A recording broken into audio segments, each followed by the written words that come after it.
Здравствуйте, вы на канале Голос Анха. С вами, как всегда, Хабиб. И в этом видео я расскажу о том, чего нельзя делать в ближайшую пятницу, 13 числа.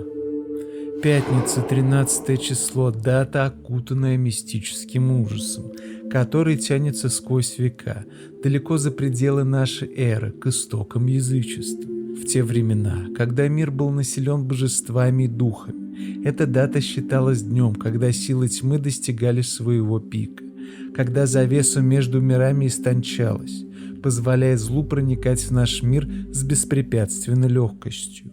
Люди верили, что в этот день злобные сущности активизируются, стремясь нанести как можно больше вреда. Негативная энергия витала в воздухе, словно густой туман, пропитывая все вокруг своим мрачным влиянием.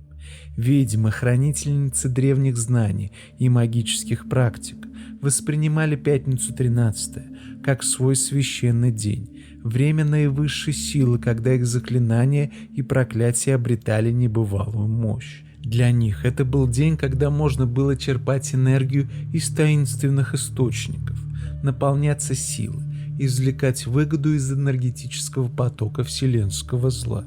И хотя язычество ушло в прошлое, эхо его страхов продолжает отзываться в нашей современности. Даже сейчас многие ощущают некое негативное напряжение в этот день. Ощущение того, что невидимые силы подстерегают на каждом шагу. Поэтому осторожность и бдительность в пятницу 13 абсолютно не лишние.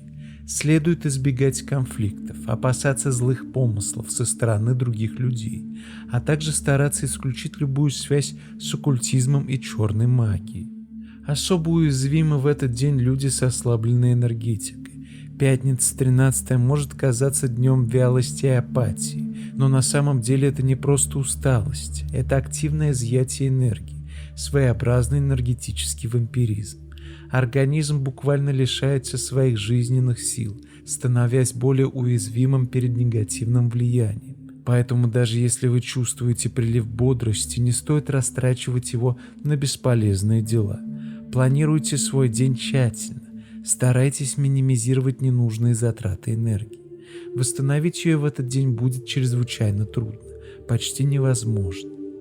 Чтобы избежать неприятностей, следует соблюдать определенные предосторожности. Главный принцип — минимизировать риски, отказаться от потенциально опасных действий. Среди таких действий особое место занимает гадание. Особенно опасны ритуалы с использованием зеркал. В пятницу 13 зеркала следует воспринимать как порталы в иной мир, как тонкие грани между нашим миром и миром духов.